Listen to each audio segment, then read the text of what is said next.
Bonjour à tous, je corrige aujourd'hui l'exercice 2 du sujet de mathématiques pour le concours de recrutement de professeurs des écoles pour la session 2023 concernant le concours externe du groupement 3. Alors pour l'exercice 2, Nadia se prépare pour une cross organisée par son école dont le parcours est le suivant, donc tracé ci-contre est représenté par cette figure. On nous dit les droites AE et BD se coupent en C. Donc AE et BD se coupent en C. C'est une autre manière pour dire que les points BCD et ACE sont alignés. Voilà. Les droites AB, FI et DE sont parallèles. Donc, cette droite ainsi que cette droite et la droite DE sont parallèles. Donc nous avons trois parallèles et deux séquentes. Donc ça nous met un petit peu sur la voie de l'application du théorème de Thalès. Ensuite, on nous dit que le triangle ABC est rectangle en A. Donc, le triangle ABC, ici, est rectangle en A, et le codage le dit, donc on a bien l'angle droit, on le voit ici. La distance AB égale à 300 mètres, donc on va la reporter ici. Donc, on a AB égale 300 mètres. On nous dit aussi que AC égale 400 mètres, donc AC 400 mètres, et CD égale 1250. Donc CD égale 1250 mètres, et IC 350 mètres. Donc on a reporté les distances, comme ça on n'a pas à les chercher à chaque fois. Première question, déterminer la longueur BC. Donc on cherche la longueur BC ici. Alors si je regarde, BC c'est l'hypoténuse du triangle ABC. Hypoténuse parce que le triangle ABC est rectangle en A. Donc, on va appliquer directement le théorème de Pythagore. C'est parti. Première question plus tard.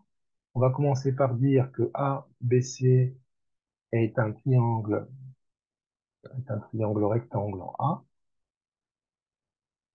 Donc, c'est la condition pour pouvoir appliquer le théorème de Pythagore. Rectangle en A. Donc, d'après le théorème, d'après le théorème de Pythagore, on a, alors qu'est-ce qu'on a? L'hypoténuse au carré, donc BC au carré, égale AB au carré plus AC au carré. On va remplacer par les données numériques. Donc AB au carré, c'est 300 au carré, plus 400 au carré, qui est AC au carré.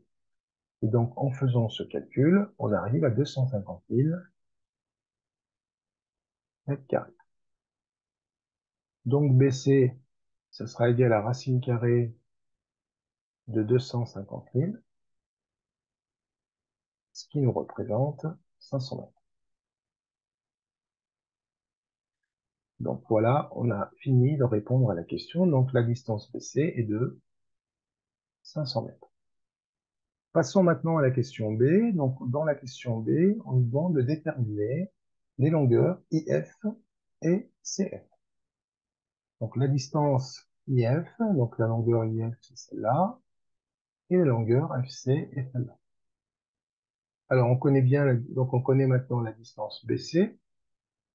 Donc, on va pouvoir faire le rapport de CI sur CB et donc le rapport de IF sur AB pour trouver EF.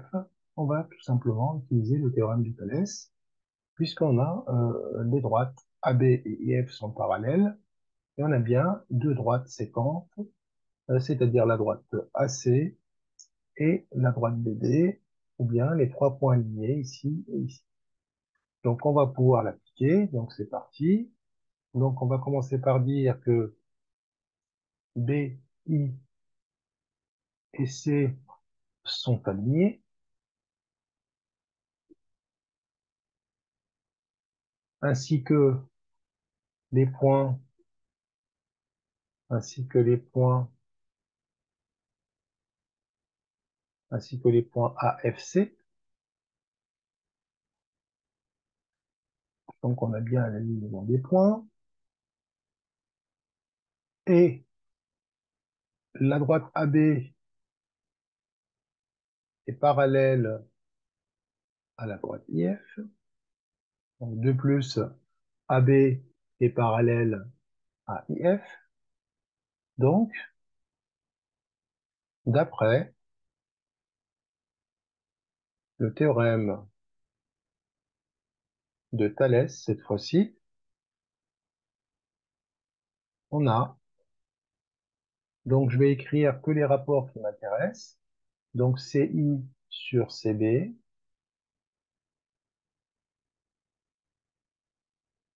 égale à CF sur CA.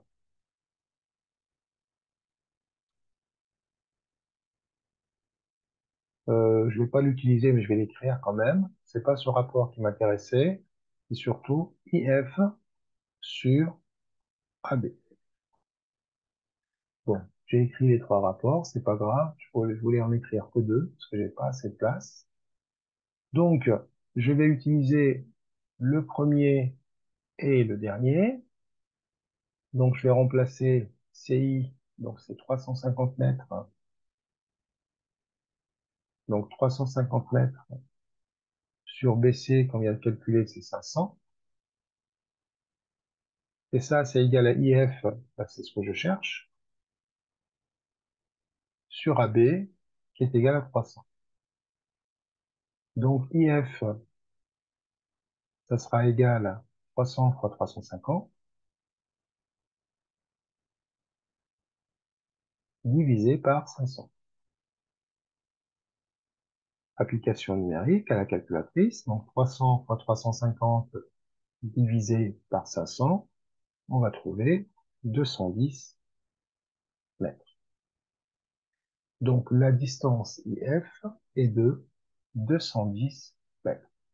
Alors, on va tout simplement la remplacer ici.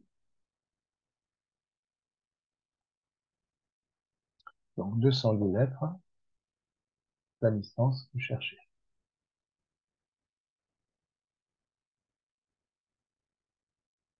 Alors, passons maintenant à la distance CF.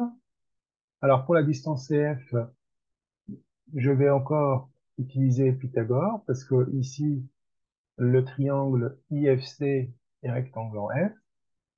Alors, pourquoi il est rectangle en F? Parce que la droite IF et la droite AB sont parallèles. Elles sont parallèles, ces deux droites, d'après l'énoncé. Et on sait que d'après l'énoncé, que la droite AB est perpendiculaire à la droite AC. Donc, par conséquent, la droite IF sera aussi perpendiculaire à la droite AC. Nous avons deux parallèles et une des deux qui est perpendiculaire à l'autre. Donc, forcément, la deuxième sera aussi perpendiculaire à cette droite AC. Et donc, par conséquent, on va pouvoir déterminer la distance FC en appliquant le théorème de Pythagore dans le triangle IFC. C'est ce que je vais rédiger juste en dessous. Alors, je vais peut-être me décaler comme ceci, comme ça on pourra voir aussi l'énoncé. Donc, passons du coup à la question, à la distance. Alors, je vais peut-être séparer les énoncés. Voilà. Et donc maintenant, on va commencer d'abord par dire que notre triangle IFC est rectangle en F. Il faut bien justifier pourquoi. Alors pourquoi il est rectangle en F? Car donc nous avons la droite IF qui est parallèle à la droite AB. Donc ça c'est d'après l'énoncé. Et on sait aussi que la droite AB est perpendiculaire à la droite AC, puisqu'on sait que le triangle ABC est rectangle. Donc, on en déduit que la droite IF est aussi perpendiculaire à la droite AC. Et donc, le triangle IFC est rectangulaire. Donc, on va pouvoir appliquer Pythagore. Donc, d'après le théorème de Pythagore, donc on a l'hypoténuse au carré, donc IC au carré, qui sera égal à IF ou FI, si vous voulez, au carré, plus FC au carré. Et donc, nous, on cherche FC. Donc, FC au carré, ça sera égal à IC au carré moins FI au carré. Je remplace par les valeurs numériques. Donc, IC au carré, c'est 350 au carré, moins FI au carré, moins 210 au carré. Et donc ça va me donner 78 400 mètres carrés. On est au carré. Et donc FC égale à racine carrée de ce nombre-là, 78 400. Et donc on trouvera FC égale exactement 280 mètres. 280 mètres, donc c'est cette distance FC qu'on cherchait, que je vais noter ici. Et donc voilà, on a répondu à la question B, puisqu'on a trouvé IF et FC ou CF. Déterminer la longueur ED.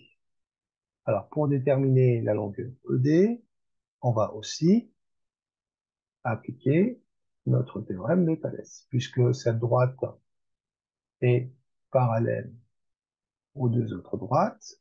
Et donc maintenant, on connaît la distance BC, on connaît cette distance CD, on connaît AB, on va pouvoir trouver ED.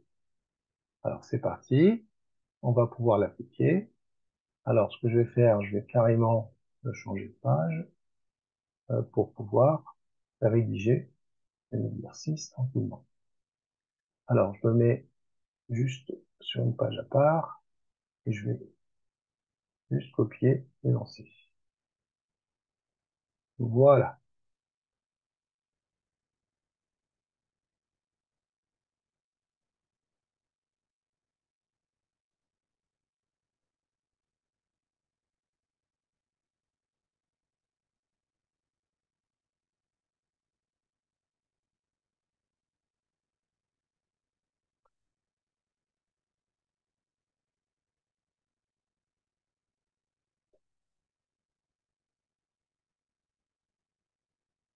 Donc passons à la question C. Donc on cherche la distance ED.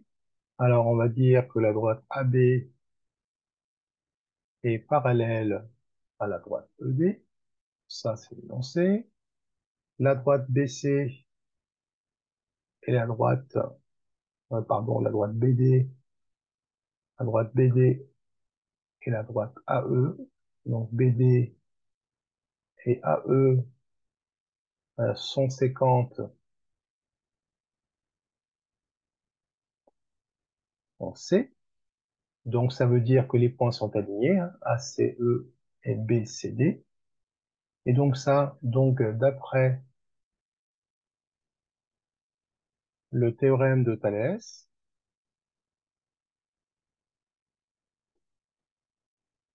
on a,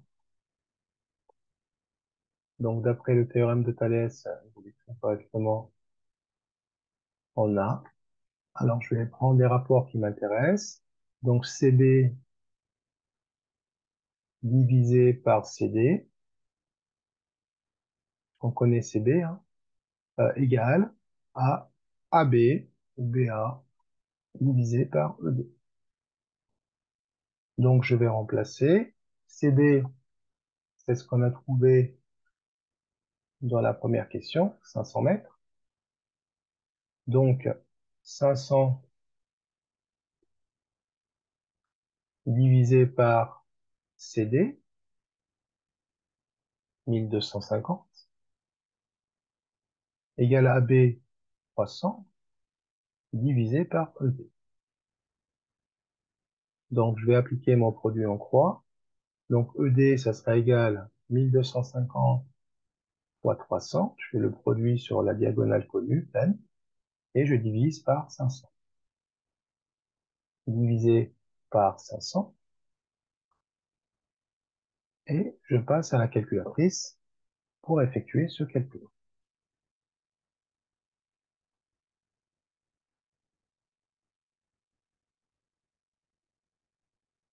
Et donc, la calculatrice me donne 750 mètres. Alors, je vais effacer, donc du coup, maintenant, je connais la distance ED, c'est égal à 750. Donc ici, ED est de 750 mètres. Ensuite, la question D, calculer la longueur du parcours AB, IF, CDE. Donc AB, donc on part du point A, donc AB, BI, IF, FC, CD et DE. On connaît AB, on connaît BI puisqu'on connaît BC. Alors BC, c'est 500 mètres. Donc BI, donc ça sera 500 moins 350, puisque BC, c'est 500 mètres d'après la première question. Et donc IC, on l'a calculé dans les questions suivantes. Donc on va faire 500 moins 350. Donc 500 moins 400, ça fait 100. Et donc ça va nous donner que 50, 150. Donc BI, pardon, c'est 150 mètres. IF, on le connaît, c'est 210. FC, c'est 280. CD, c'est 1250. Et DE, c'est 750 mètres. Donc la longueur du parcours, on va la rédiger ici. Donc D, donc je vais écrire longueur de A, B, I, F, C, D, E. Donc ça sera égal à 300 plus 150 plus 210 plus 280 plus 1250 plus 750. On passe à la calculatrice.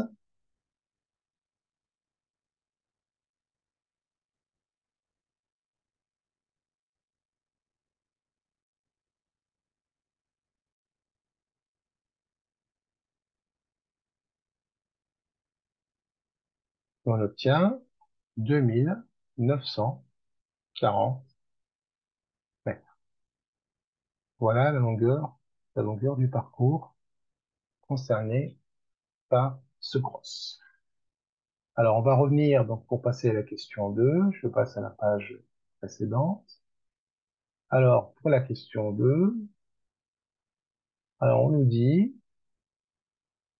Quentin, un adolescent de 16 ans, fait du vélo et on a représenté la distance parcourue en fonction de la durée du parcours lors de sa dernière sortie. Bon. Donc, on a un graphique. Sur l'axe des ordonnées, on a la distance parcourue en kilomètres, faut bien le voir. Et sur l'axe des abscisses, on a la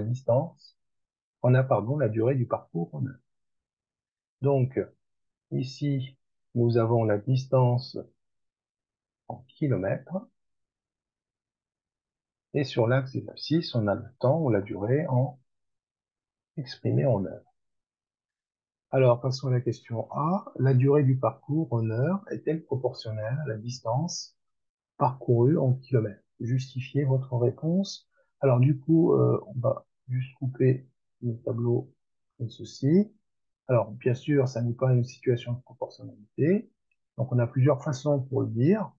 Donc, par exemple, je peux dire en 1 heure, il a parcouru 20 km. En 3 heures, on voit bien qu'il n'a pas parcouru 60 km. Ça n'est pas, c'est pas une situation de proportionnalité.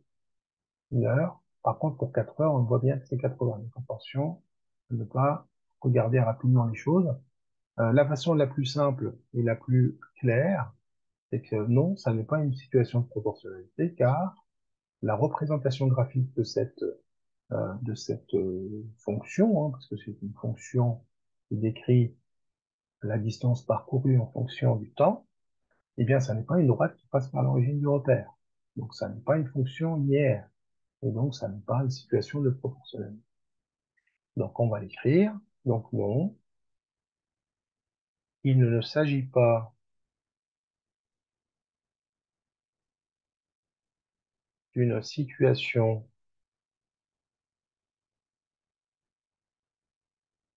de proportionnalité, car on n'a pas,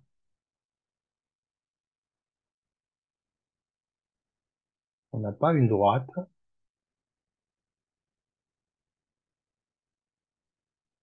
on n'a pas une droite qui passe par l'origine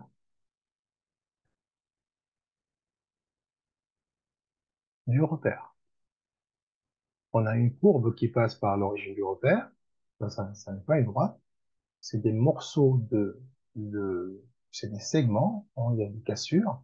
Il faut qu'on ait exactement une droite qui passe par l'origine du repère. D'accord? Donc voilà une façon pour dire, pour justifier que ça n'est pas une situation de proportionnalité. Passons à la question B. Donc, dans la question B, quelle distance a parcouru Quentin en 1 heure? Alors, pour là, c'est clair. Donc, en 1 heure, donc, on va partir de l'axe 6, on va regarder l'image de 1 par cette fonction. Donc, l'image de 1, donc, je vais la lire sur l'axe des ordonnées. Voilà. Et donc, on voit bien, en fait, ici, que on tombe sur 20. Donc, c'est 20 km. Donc, il a parcouru en 1 heure 20 km. Sur votre graphique, c'est mieux de le faire en pointillé pour pas surcharger euh, votre feuille et votre copie.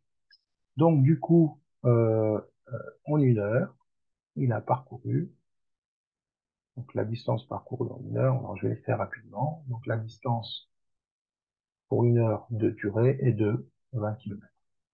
Bien sûr, vous devez faire des phrases claires. La distance parcourue en 1 heure est de 20 km. Question C, déterminer la vitesse moyenne de 1 durant la première heure. Et on la veut en mètres par seconde avec un arrondi au centime. Bon, la formule de la distance, donc la distance moyenne en 1 heure. La vitesse moyenne en 1 heure, pardon. La formule de la vitesse, donc la vitesse, c'est toujours la distance parcourue par le temps. Et donc, on veut qu'elle soit exprimée en mètres par seconde. Donc, en 1 heure, on sait qu'il a parcouru 20 km, donc 20 000. Et 1 heure en seconde, c'est 60 minutes, donc c'est 3600 secondes. Donc, en divisant 20 000 par 3600, et on arrondit, bien sûr, comme c'est demandé au centième, on arrive à 5,56 mètres par seconde. Le résultat est 5,5555, etc. Donc, on coupe ici, et donc on a un 5. Donc, l'arrondi de ce nombre, décimal au centième est de 5,56 mètres par seconde. On passe à la question D. Donc, pour la question D, quelle distance a parcouru Quentin en 1h40? Alors, attention, 1h45, ça n'est pas 1 heure, ça n'est pas 1,45. L'erreur à ne pas faire. Donc, 1h45, c'est 1 heure 45 minutes. Et 1h45 minutes, c'est 1,75 heures. 45 minutes, c'est 3 quarts d'heure, c'est-à-dire 3 quarts de l'heure, c'est-à-dire 0,75 heures. Donc 1h75, en 1h75, on est plutôt ici. Et donc pour regarder l'image de 1h75, on va tomber ici. Et donc son image, c'est ici. D'accord? Alors maintenant, il faudra la lire en fonction de la précision du graphique. Alors ici, on est gradué donc de 0, donc ici de 0 à 20. Donc les grands carreaux, c'est 20. Et pour passer les petites graduations, c'est 1, 2, 3, 4, 5. Donc chaque petite graduation, c'est 20 divisé par 5, donc c'est 4. Donc ici, c'est 24. Ensuite, c'est 28. Et plus 4, c'est 32. Donc ça veut dire 32 kilomètres. Donc en 1h45, il a parcouru 32 kilomètres. Donc la distance parcourue en 1h45 minutes est de 32 kilomètres. Je passe à la question E. Donc pour la question E, on me demande d'estimer la vitesse de Quentin durant la 3e heure de son parcours. Et là, cette fois-ci, en kilomètres par heure. Donc attention, la 3e heure, ça veut dire quoi? Ça, c'est la 1re heure. Donc là, on entame la 2e heure. Et la 3e heure, elle commence à partir de là. Donc la 3e heure, c'est celle que je vais mettre en rouge ici. On passe de 2 à 3. Donc là, c'est la 3e heure. Et on voudrait calculer la vitesse moyenne durant la 3e heure en l'exprimant en kilomètres par heure. Bon, donc toujours la même formule. Vitesse en bleu, distance sur le temps. Alors le temps, donc je passe de 2 heures à 3 heures, donc c'est 1 heure, pas de souci. Et pour la distance, je passe de ce point à ce point-là. Donc je vais regarder les ordonnées respectives. Donc ici, je suis à 40 moins 4, donc 36. Donc ici, c'est 36. Et là, on va dire, on ajoute 4 à 60, donc on est à 64. Donc ça sera 64 moins 36, qui va me donner 28 sur 1, donc 28 km, 28 km par heure. Puisque je divise les kilomètres par des heures. Donc kilomètres par heure. Donc voilà la distance, la vitesse moyenne durant la 3e heure. Donc je passe du coup à la question F. Donc pour la question F, on me dit, peut-on affirmer que sa vitesse moyenne lors de la 3e heure est supérieure de plus de 40% à sa vitesse moyenne lors de la première, justifiée. Donc, alors là, je vais appeler cette vitesse V3, puisqu'on est à la 3e heure. La vitesse de la première heure, rappelez-vous, il a fait 20 km par heure. Dans la première heure, en 1 heure, il a parcouru 20 km. Donc, on voit bien qu'on a une augmentation, mais de combien? Alors, du coup, pour savoir de combien la vitesse a augmenté par rapport à V1, on peut faire la division de V3 par rapport à V1 et on multiplie par 100, par exemple, une des méthodes. Et donc, en faisant ça, j'ai 28 divisé par 20. Donc là, j'ai utilisé la méthode du coefficient. Et donc là, ça va me donner 1,4 fois 100, ce qui fait du 140%. Donc, bien sûr, donc, ce qui me fait une augmentation de 40%. Donc, c'est vrai. nous avons eu 40% d'augmentation. Deuxième façon de faire, c'est de faire V3 moins V1. Ensuite, diviser, ramener par rapport à V1 et multiplier par 100. Et là, vous allez trouver exactement 40% aussi. Donc ça marche aussi pour dire qu'on a la vitesse a augmenté de 40% par rapport à V1. Donc c'est vrai, cette affirmation est vraie. Je passe à la question G, et qui est la dernière question pour cet exercice 2.